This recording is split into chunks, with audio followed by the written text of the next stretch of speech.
I'm good to go. All right. Did you start Audacity yet? Not again? yet, but I will here. All right. Audacity starting now. All right, I got mine. All right, everyone. Hello, and welcome to the first monthly bonus episode of the new year for Beyond the Breakers, podcast about shipwrecks, loss, lessons learned from maritime disasters. So thanks to all of you who've chosen to support the show, and we hope to continue expanding on the kind of bonus material we can put out in Season 3. So, of course, I'm here with Taylor. Taylor, how's it going? Oh, pretty good. Rested up from the last one we just did. Yeah, we took a little half-hour, 45-minute break, and we're back to continue talking about a related topic. So this episode is going to be a spin-off of the main feed episode from this week on the Metropolis.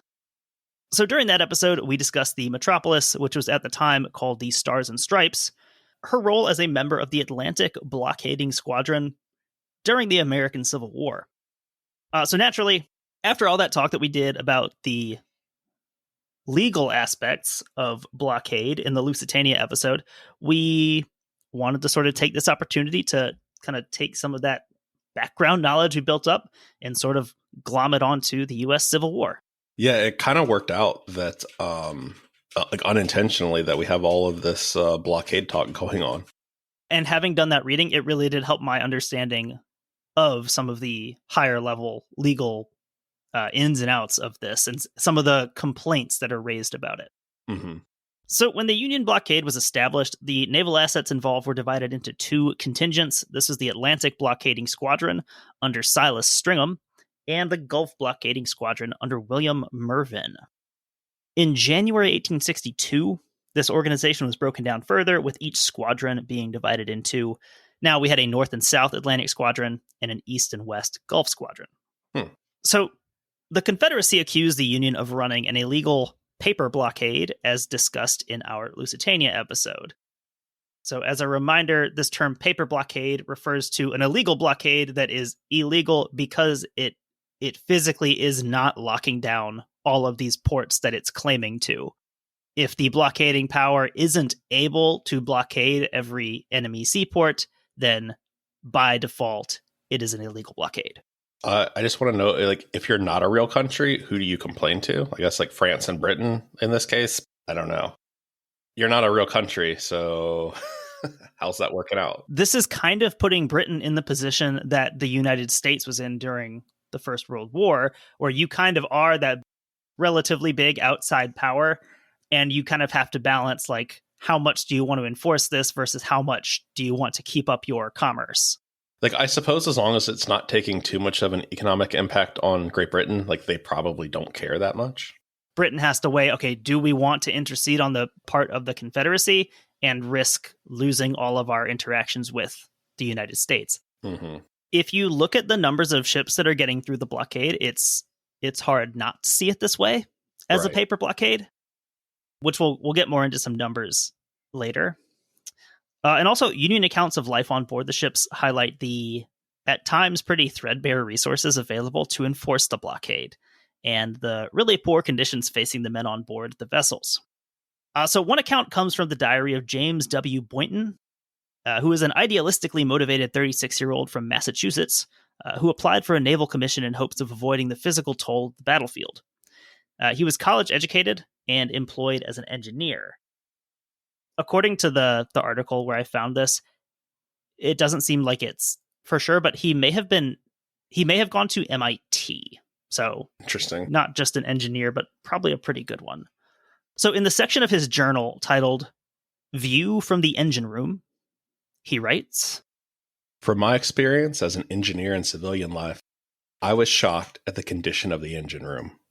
The engine room was on a level with the boilers and poorly ventilated. There was an open iron floor about 14 inches from the bottom of the ship where a leakage of the ship stood. This caused the engine room to always be damp and in the winter cold for the feet and hot for the head. We considered it to be a very unhealthy engine room.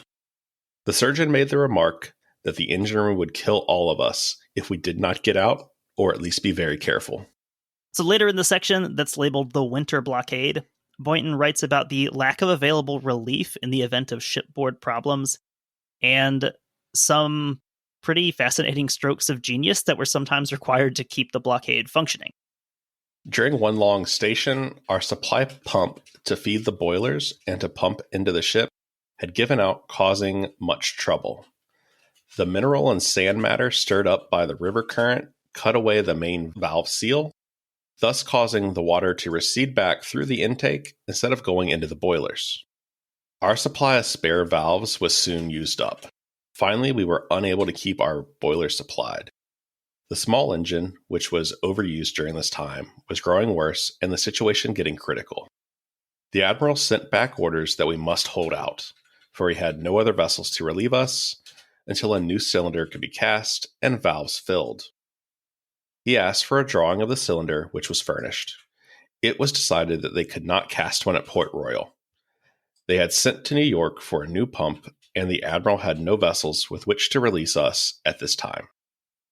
Our engineer was called on to decide the longest possible moment, and it was decided that we could hold out if no accident occurred for 6 days.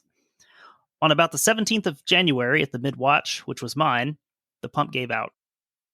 I tried for 2 hours to apply my boilers and could not.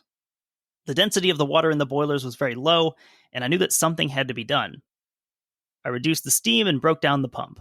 I found an old rubber valve, which I applied to the old composition one.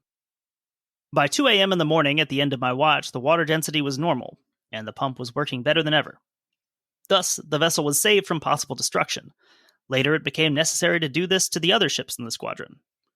My solution was decided by the chief engineer of the fleet to be a timely and ingeniously applied invention, and perhaps saved the whole fleet at Hilton Head. That's really interesting, just how much of this is smart people figuring out a solution rather than like, this is the part, we need this exact part. It's a lot of improvisation, it feels like. It's one of those situations where, in this case, the United States, the Union being kind of the big power, trying to enforce this blockade, but they don't have ships to fill all the gaps. They don't have ships to replace those. And the ships that are still sailing are sometimes being MacGyvered together to keep working. Yeah, it's also interesting, too, just that these guys aren't getting the first pick of supplies or the manufacturing. Like, so much of it's going into the land or effort. Mm-hmm. But this part is so critical to that being successful. Yeah, especially you see down in the Gulf, that is considered kind of a second, even third tier level of concern when it comes to getting supplies to people. So a lot of those are having to make do with whatever they can capture, whatever they can scrounge together, whatever they can buy from locals, all kinds of stuff. So after that, one of the big things you read about the blockade and the actual effectiveness and impact of the blockade has been a real subject of debate among historians. Basically since the war happened. And even establishing what's meant by effectiveness can be difficult. Yeah. Like, what's the metric that you use to measure that? Yeah, because like we said, like if you look purely at the number of ships making it through the blockade, it seems not very effective at all. And this is the stance taken by William Still Jr., writing in his article titled "A Naval Sieve, the Union Blockade in the Civil War." So he's citing another historian named Frank Owsley, and Still writes that from April 1861 to June 1865, 2,054 attempts were made to run the blockade in the Carolinas alone. 1,735 of these were successful, a success rate of 84%. That's pretty good. That's a B. That's a middle B. That's a pretty acceptable grade. For the Gulf ports, nearly 3,000 attempts were made. In 1862 and 63, the tightening of the blockade lowered these success rates to 65% in the Carolinas and 62% in the Gulf. So, like, even at its worst, like, you were still more likely to make it than not make it. Right, yeah, you're still above half there. Records indicate even higher success rates in 1865. I mean, is that partly because it doesn't matter anymore? Somewhat. I don't know if it's just that focus is being taken off because you have Union armies marching through the South. So it doesn't really matter as much because you're capturing those big commerce centers where a lot of these goods are going to be going to. You're capturing Atlanta. You've captured New Orleans. All these that probably has something to do with it. Estimates for that time is as high as 94% in the Gulf. So basically, like, you have free reign. So Still himself doesn't take those numbers fully at face value. Those numbers come from Price, who kind of wrote a big comprehensive publication about this. He accepts that those might be a little bit exaggerated, but point being, the blockade was by no means locking down the coastline. Yeah, I'm really interested in, I mean, I guess there's probably people out there that have done this research, but if you want to argue that the blockade really wasn't the reason for the economic struggles, like, is it just that the Confederacy was never economically viable because of it That could be part of it. Like an agrarian society based on slavery, and like that isn't really a great way to run an economy? Like we said, there still is focused almost entirely on the number of ships, the number of successful attempts getting through the blockade. But in addition to that, he also pays attention to what the Confederate government higher-ups had to say about the blockade. Confederate officials wrote surprisingly little about the blockade in their official correspondence.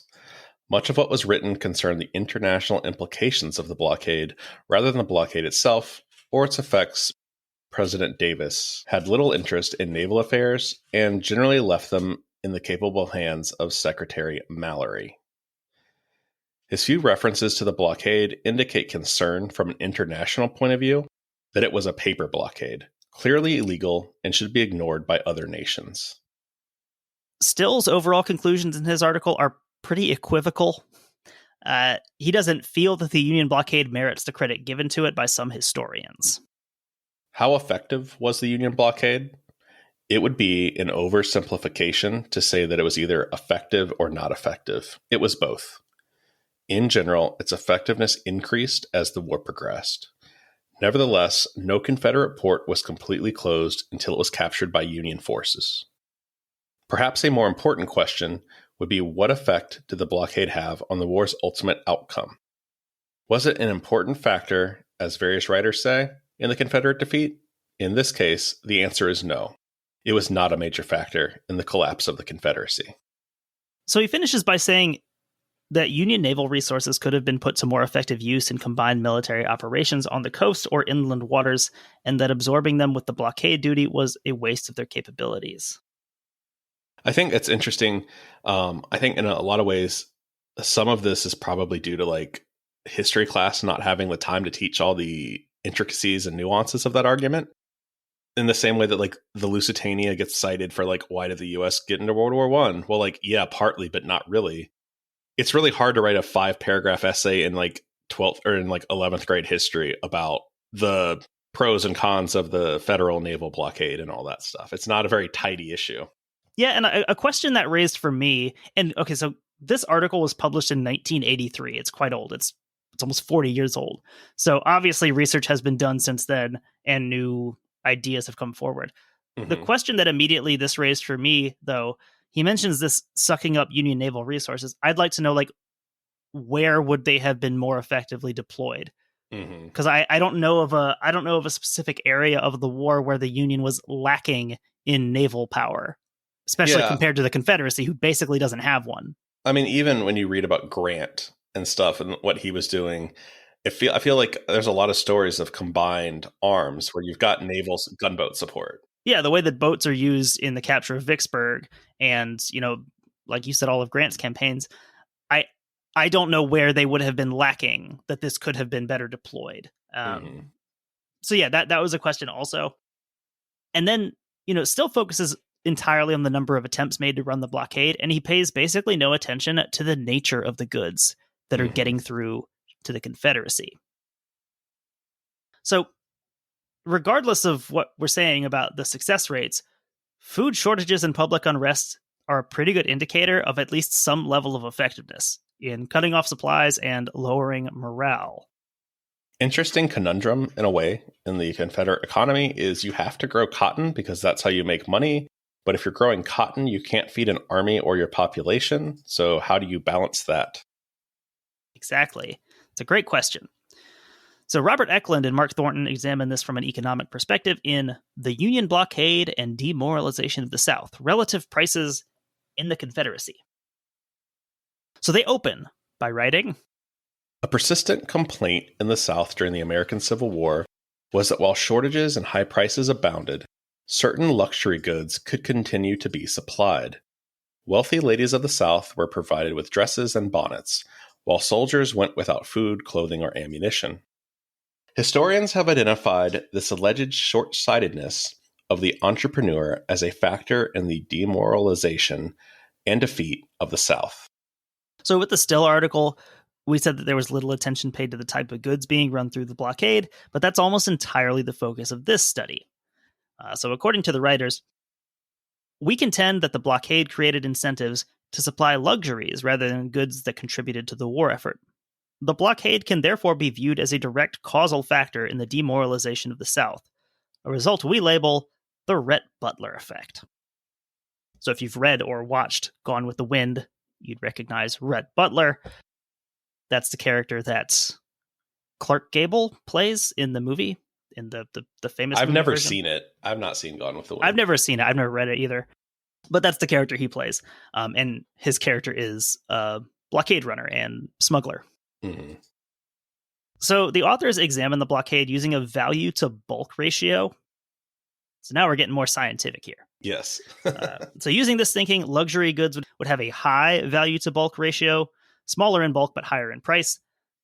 The opposite would be true of necessities. So low relative payoff to their considerable bulk. If you're transporting grain,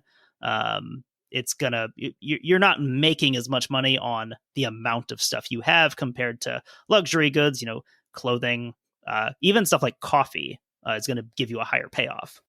Yeah, it's interesting because you run the same risk no matter what you're carrying, right? Mm-hmm. Like the cost will be the same if you lose your vessel. You might as well carry something that can allow you to make more money. Mm-hmm. Exactly. If I'm a businessman, I'm in it for me. I care about how much money I'm making. I don't necessarily care what's getting through and what's getting that money for me. Right. So yeah, that added risk, that's going to raise the price, but it's going to raise them across the board, which lowers the relative cost of luxury goods. So an increased relative supply of luxury goods had a price-depressing effect, while a reduced supply of necessities increased prices. So they work with the same data, the same original data that Still presented, although, interestingly, they present it through capture rates rather than success rates. The numbers are all flipped. So Eklund and Thornton, they go into a lot more detail and economic calculations about relative and absolute price changes, coming to the conclusion that a less effective blockade, therefore, could have been a crucial factor in the outcome of the war. The South would have received more imports at lower prices, exported more cotton, and reduced the outflow of gold and credit. Necessities would have been more abundant and luxuries would have been suppressed. The will and morale of Southerners, the soldiers, yeoman farmers, and slaves, and the general outlook of the war would have undoubtedly improved. The increased risk, whether or not, who cares what the statistics say? If I own a ship and I don't want anything to happen to that ship so I can keep making money, I don't necessarily care that, most people get through. I don't care if it's 94%. I don't want to be in that 6%. So I'm going to charge you some more money. So yeah, it's kind of interesting with so many things with the economy. It doesn't really matter what happens. It matters what people think could happen. I think the other interesting thing too, and I don't know if we talk about this at all or if they've looked at it, but the type of vessel. So the smaller the vessel, the smaller the inlet you can use, or the smaller, little river you can sail up, the harder it's going to be to get caught, but also the less you can carry. And if you're trying to maximize that, then a load of bonnets and dresses is going to fetch you a lot more money than just a little bit of grain. There's an article that I wasn't able to include in this, but I would like to discuss it sometime. It's called Blue Water, Brown Water, and Confederate Disloyalty, the Peculiar and Personal Naval Conflict in South Florida during the Civil War. And they get into that, how later in the war, you start to have purpose-built vessels made explicitly for running blockades, and they do tend to have shallower drafts. They do tend to be smaller, with a focus on speed and ability to escape. And yeah, you're just not going to get the same bulk goods onto a ship like that. So we talked about some of the overarching large-scale aspects of the blockade, statistics of success and failure, along with relative prices of luxury and necessity goods. Now let's focus on some more local elements to see how people on the ground were dealing with the situation.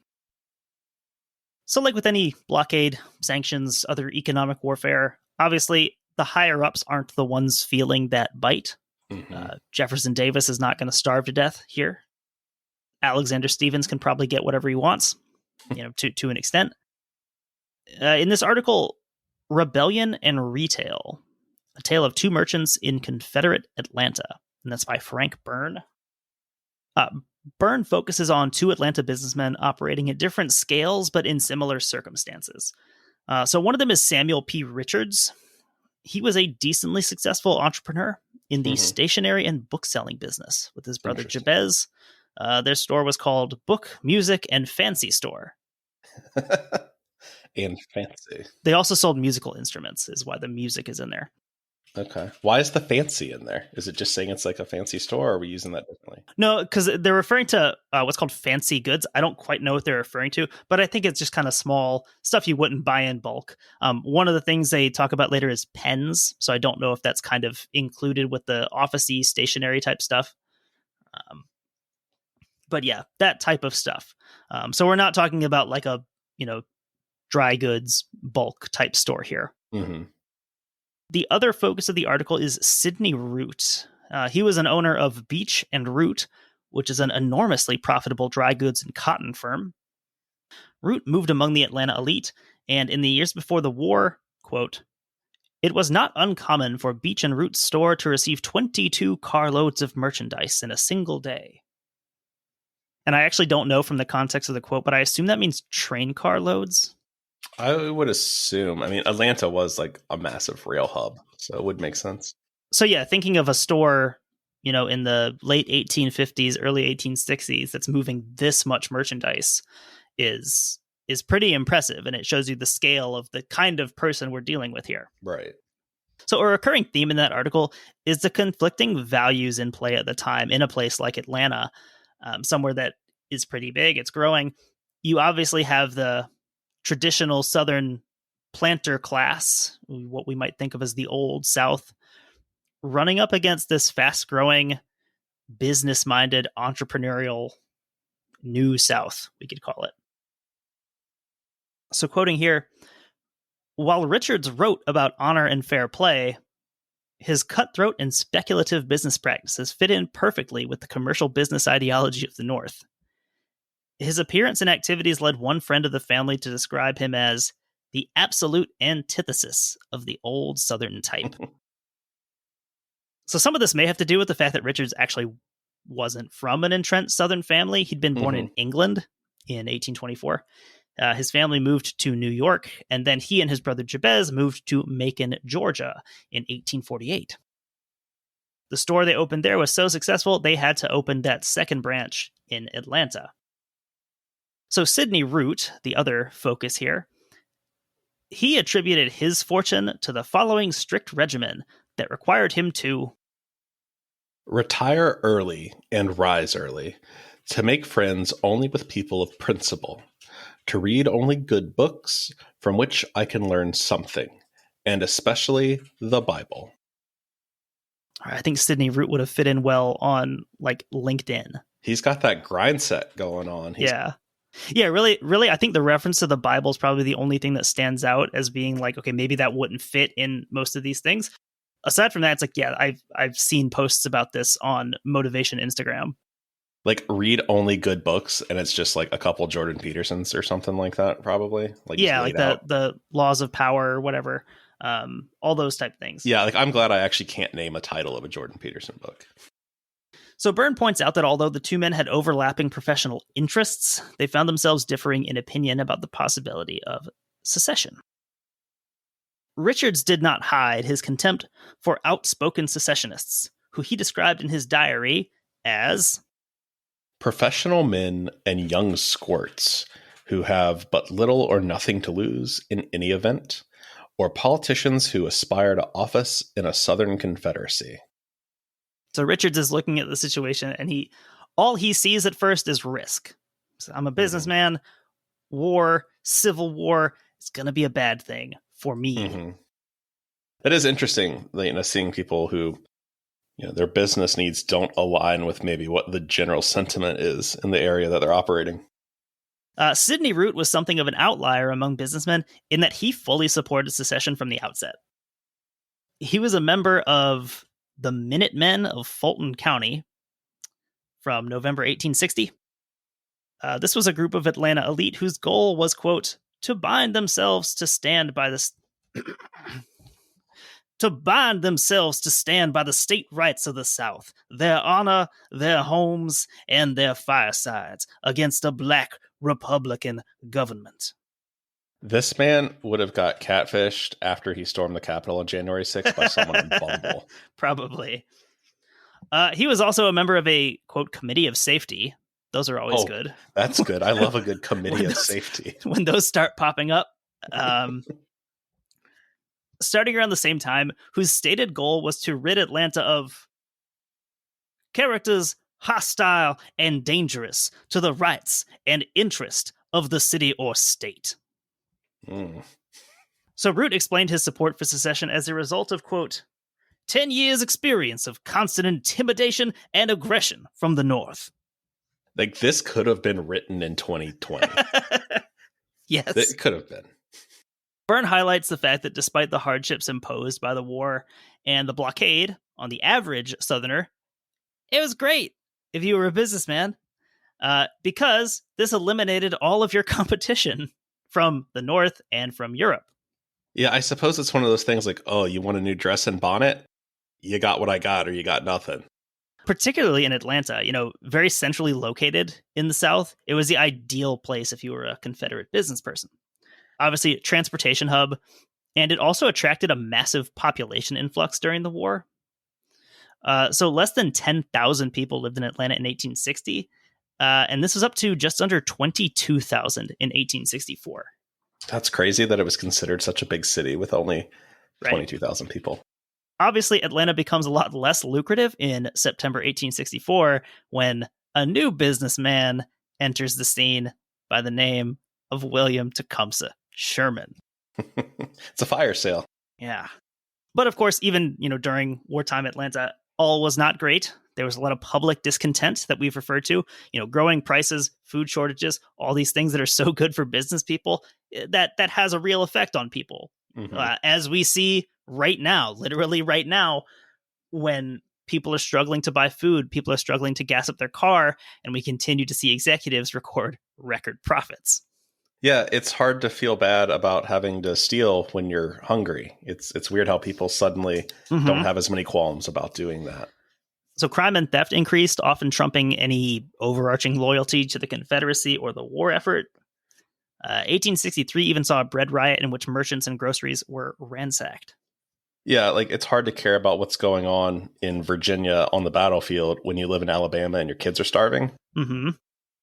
So of the two merchants, Sidney Root, this is the more rich one, he was the one who was mostly invested in blockade running.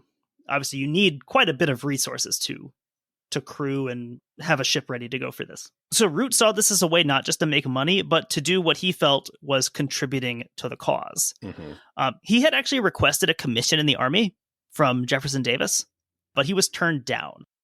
Davis's reasoning was that Root was a prominent merchant and could do more for the cause by importing supplies for the government and the country than he could in any other way. So yeah, who knows what went on behind the scenes? Maybe Root knows he was going to get turned away, but just it looks good. It looks good. Maybe he legitimately did want to fight if he was allowed to. Regardless, Jeff Davis says, "You're better where you are. Stay out of the way and get us stuff." So this was interesting. Root's partner, John Beach, he actually opened an office in Liverpool to act as a transatlantic connection for blockade running activities. And then opened another in Le Havre in France. Sign me up for that job. Yeah, exactly. You know what I mean? If you're going to be involved with this, send me over there. It's like Thomas Jefferson-ing your way through the Civil War, basically. Yeah. It's like, you guys take care of the fighting. I'm going to be over in France having fun. Thanks. Mm-hmm. It's a business meeting, I swear. Blockade running was massively profitable on both ends. The cotton that did get through sold at pretty high prices in England. And conversely, in places like Atlanta, prices on quinine and coffee skyrocketed. It was not unheard of for a blockade runner to make $250,000 in a single passage. That's an incredible amount of money. I don't know what adjustments have gone into that or what exactly that is supposed to mean in modern day currency, but this is a massively profitable endeavor. 250 grand in 1865 to today money is about $4.5 million. Jesus. So this is why they're risking the blockade. What's funny here is that you see, we talked about those conflicting ideals in the South, the kind of the planter class and the entrepreneurial class.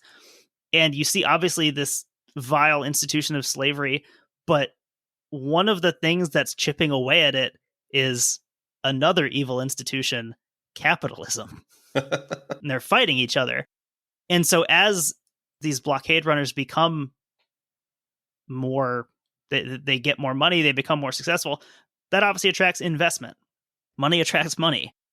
In Atlanta alone, capital investment in shipping almost tripled from $25,000 in 1862 to $73,000 in 1864. It's like the crypto of its day. Root's partner, that's John Beach, the one who was in Liverpool, he actually became a British subject during the war to, I'm assuming, smooth over some of those business processes and probably gain some level of protection. I would have to imagine, yeah, like, because you're not sure how this thing ends. Like, you don't know if, like, they're out for blood after this and anyone is going to get, tried as a war criminal or financing, like, that kind of thing. Mm-hmm. Like, I would imagine, yeah, getting the British crown to protect you as a citizen is a good thing. If you're, I would think that's probably a good hedge because, like, obviously that part that you just talked about, but also maybe a little bit of protection during the war. I assume there's probably a little bit less power that the Union would have over, say an actual British flagged vessel compared to, something that's Confederate. Gets into the legal aspects of the blockade. But yeah, that probably didn't hurt, I'm guessing. Right. The firm claimed to operate 19 ocean steamers worth an estimated a range of $30,000 to $150,000 each. This is huge amounts of money we're dealing with at the time. Only 2 such vessels can be 100% traced to Beach and Root. Yeah, I would imagine the record keeping is dodgy on some of this because you don't necessarily want your name all over. Yeah, exactly. It's like, again, always hedging your bets here. Don't. This is structured the same way Alex Jones structures his companies with like a bunch of shell like LLCs and stuff. Yeah. One of these vessels was called the Kate II. She made 3 successful runs through the blockade before being seized off of Charleston in 1863. Another was the Dream. This was actually custom built for the purpose of running the blockade in England, but only got as far as Nassau without ever having the chance to actually run the blockade. I wonder how those conversations go. Like when you're contracting like an English firm to do that, you're like, oh, no, we're definitely not using this as a blockade runner. Like we just needed to do blockade runner things. It's like when places sell things as like, this is a tobacco pipe. You're supposed to smoke tobacco out of this pipe. Right. So as we discussed in previous sections, the blockade tightened in 1863, especially around major ports like Charleston. And interestingly, to put this in context of other episodes, the Kate II was captured on August 1st, 1863, during the blockade of Charleston. This is about a month before the Hunley started its career by claiming 5 of her own crew on her first test run. Interesting. And then, of course, later on, attacking the Housatonic in the blockade of Charleston is when the Hunley will sink for the last time. Yeah, it's interesting getting a little more context around that. Like that is an attempt to try to break the blockade, essentially. So the increased pressure around Charleston led many blockade runners to shift their operations to Wilmington, North Carolina, as we talked about in the main episode. So despite the booming business of blockade running, or more likely because of it, merchants who either ran the blockade or engaged in speculation attracted negative public attention from many in the South. The Atlanta Intelligencer called the practice criminal, as it is unpatriotic. Individuals who refused payment in Confederate currency, which obviously becomes inflated to being nearly useless, were criticized and accused of aiding the enemy. That's interesting. I mean, it's literally like they're basically not participating in the Southern economy at this point. Mm-hmm. Right. And you can see how if you are a an ideologically motivated Southern official, you're probably pulling your hair out because, like, these people are the problem. Like, they're not playing the game. Well, at that point, you've made everyone mad because the state, or if you want to call the CSA a state, I guess it's an acting state at the time, is mad at you because you're not using their money and you're not helping their economy. And then the people of the country aren't getting food. So really, you're getting it from above and below. So you've made no one happy. And like so many business people today, it's like, if you've got enough money, you can probably try to just kind of float above it and not really care what people think about you. Mm-hmm. So earlier we talked about the rising prices of luxury and necessity goods, and this article provides some further examples. While he found it impossible to acquire supplies at the pre-war quantity and price, Richards was able to charge astronomical prices for his goods. In May 1862, he paid $17 for a ream of paper that had cost him $1.25 before the war. Yet while he complained about having to pay blockade prices, he had no qualms about raising his own prices to the highest possible limits. February 1863, the Richards brothers were selling pens that had cost them 75 cents at the price of $28. I couldn't imagine spending $28 on a pen today. It's not coincidental that the entries in Richards' diary that describe shortages and inflation are juxtaposed with accounts of record sales and profits. I think we've heard this song before. I feel like I've lived this recently, actually.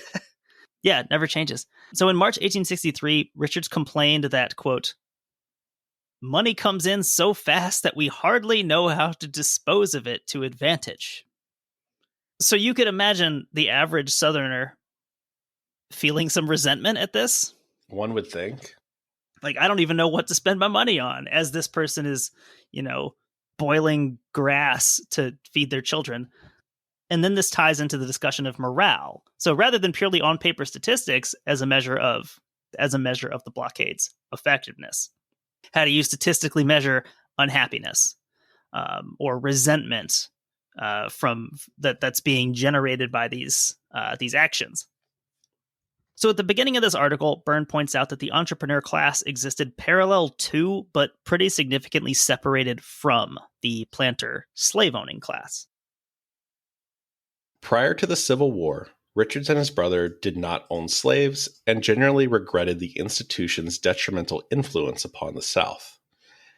However, their position quickly changed during the war once Samuel and Jabez became convinced that they could strike it rich through slave speculation.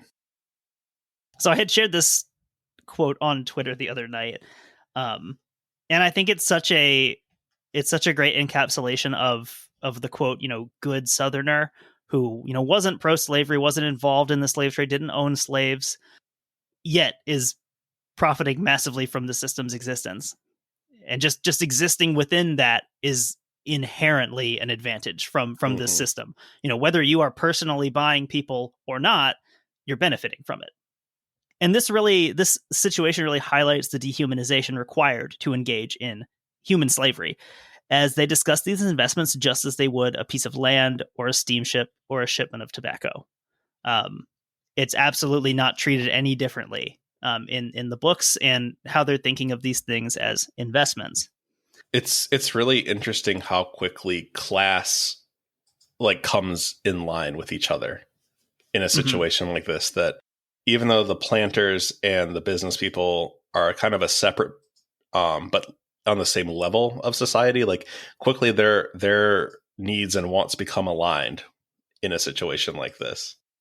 So Byrne writes that even late in the war, with all the financial challenges, many Southerners were still actively purchasing slaves, not because they needed them for labor, but as a way to show support for the institution that was the cornerstone of the Confederacy.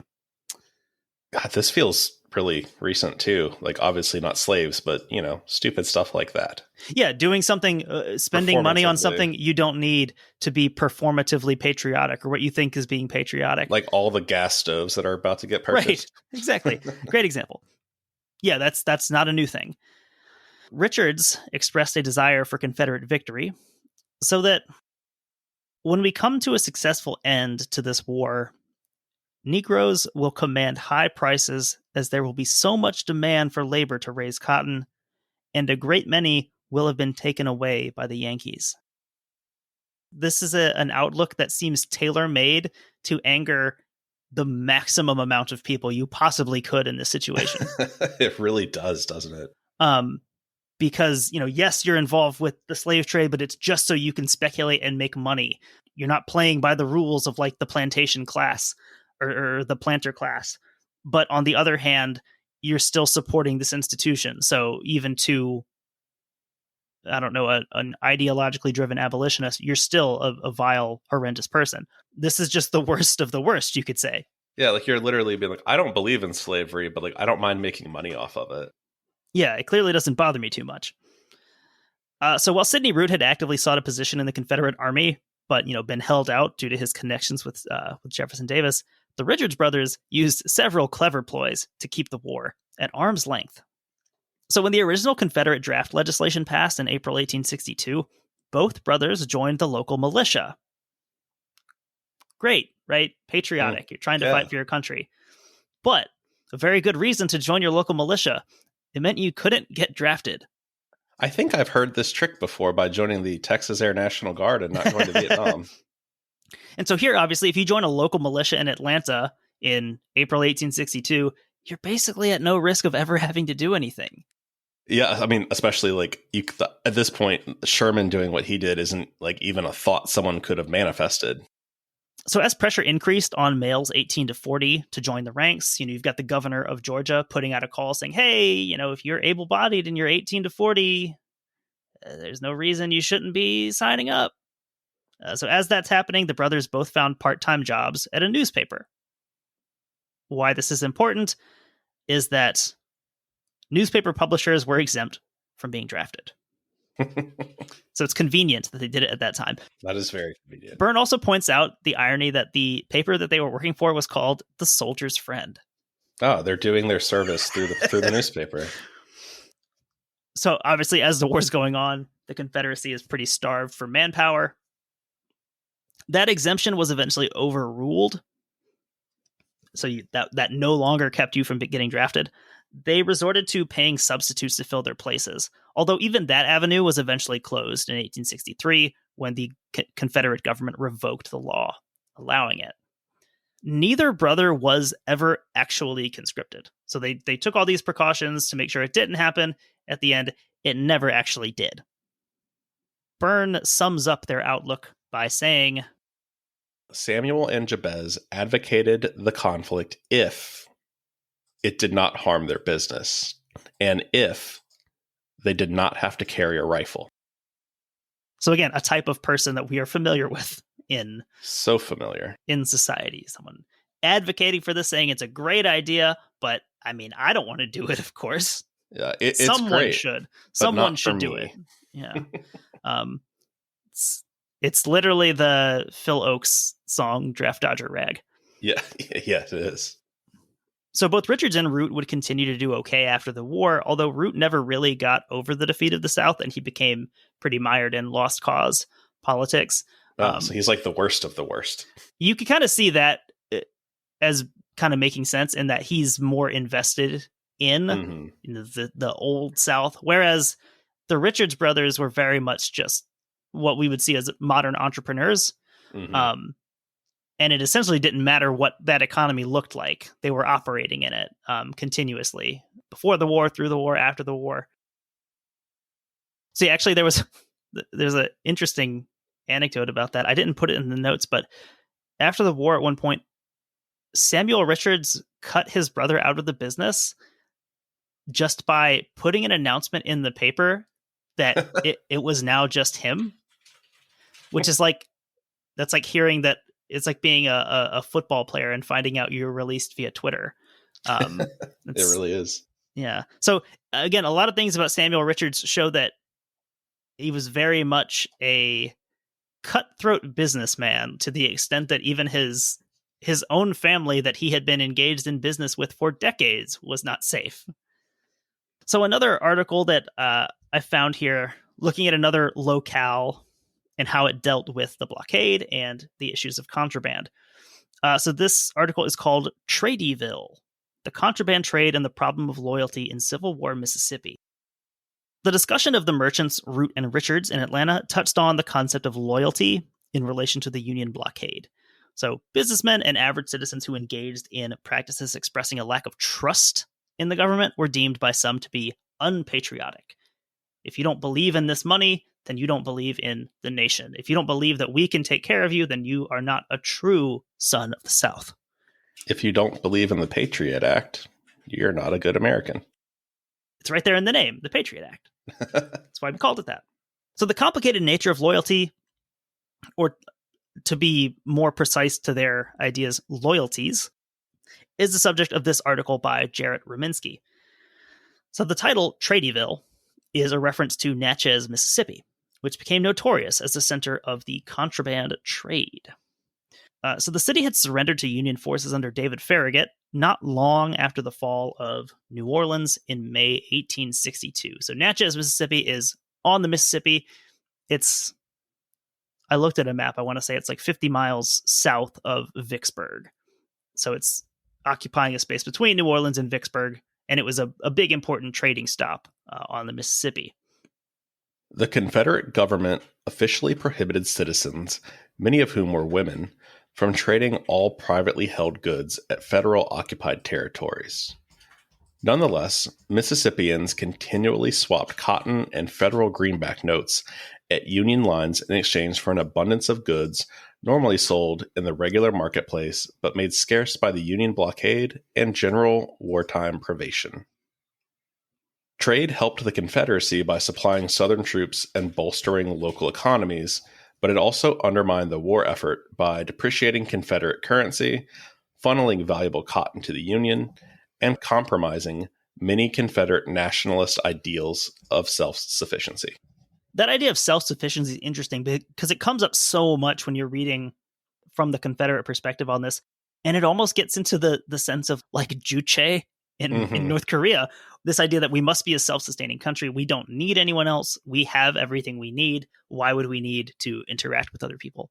Yeah, I feel like there's a big like libertarian streak through that too. And it's just interesting to see that happen in a quote unquote nation that's so ill prepared to make that happen. Yeah, I think, taking that libertarian idea and applying it to this, like the idea of, I've always heard it explained, like that thought process is like a house cat. Like it thinks it thinks that it owns the place and can do whatever it wants, but really it's very dependent upon a standard practice and set of rules of making sure that it can survive. It's a great comparison.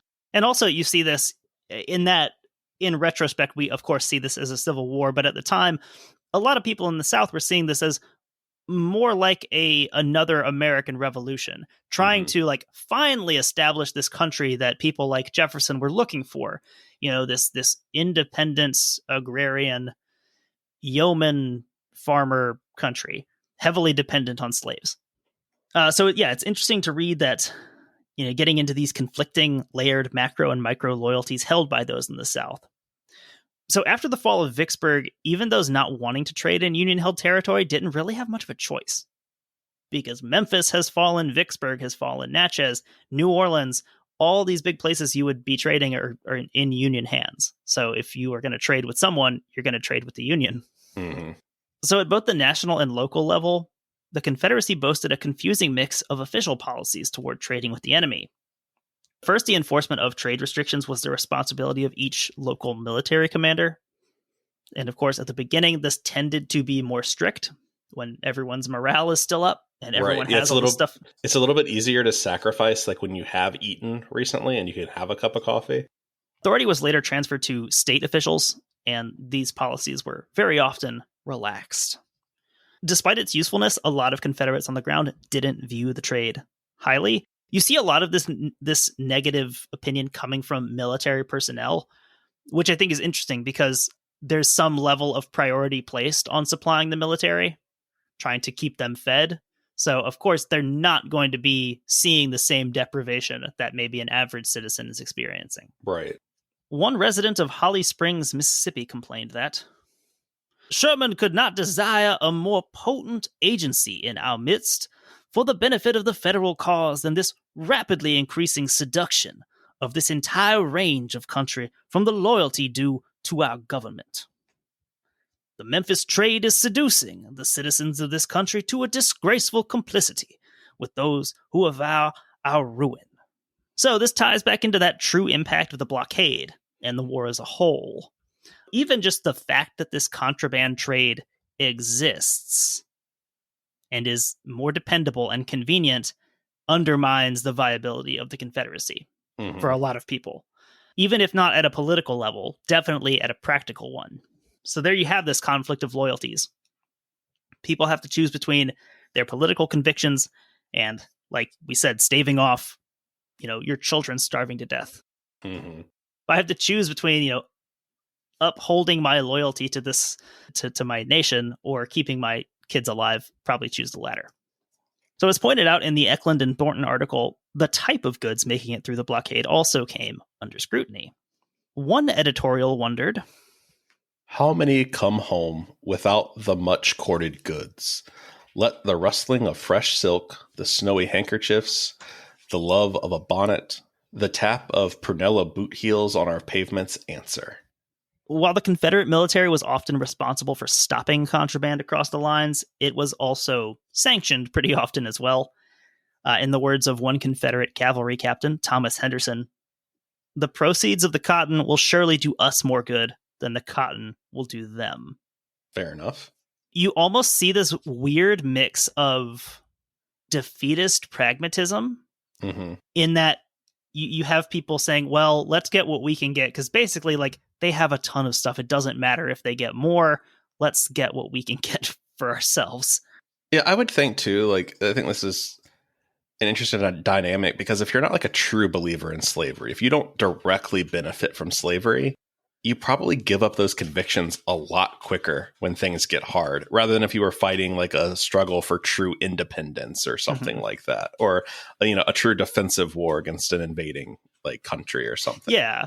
And this point is often used to excuse people who fought for the Confederacy, and I don't think that's the right thing to do. At a certain point, you're well, my life was just fine when I was part of the United States. I'm okay going back to that. Yeah, when it comes to fighting and dying for something that you don't feel is benefiting you directly, yeah, you're gonna waver a bit in your convictions. Mm-hmm.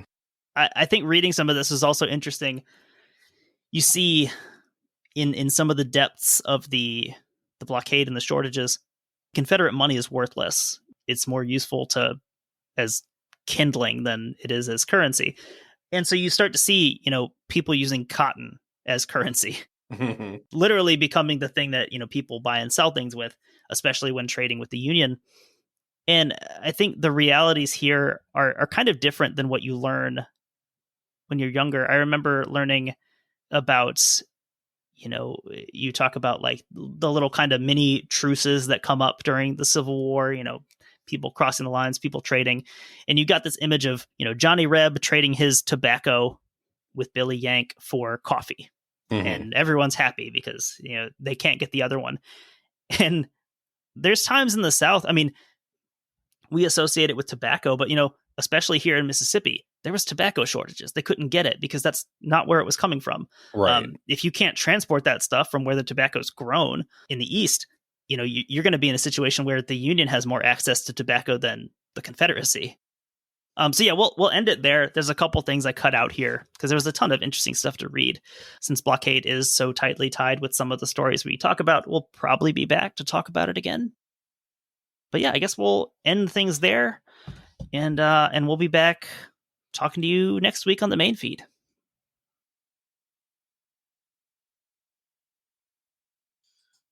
Oh no, I never stopped recording on Audacity. Oh, so you have all that. I have an hour and 45-minute long file of random bullshit for the last 30 minutes. The deep cuts. Put it in the box that is. set. If you want to hear me eat a salad on Audacity, you can listen to it there. I love that thing that Terrence Ray tweeted the other day. I think I retweeted it from the podcast account. Which one? What was it about eating? It was a picture, or it was a video that someone had shared of a little rabbit eating raspberries or something. It's a little bunny eating strawberries off of a branch. And Terrence He tweeted, having one time accidentally chewed a few measly almonds on a podcast, I now know that people suffering from a malady known as misophonia would smash this thing into the earth and smear its bloody entrails around and go on about their day like it was nothing. Weren't they talking about like that on a recent episode, I think? I think so, yeah. Like eating on the podcast. Yeah. I'm just imagining like Dan Carlin hitting a really dramatic part of like reading one of his hardcore quotes from like Japanese brutality in the Pacific, and then just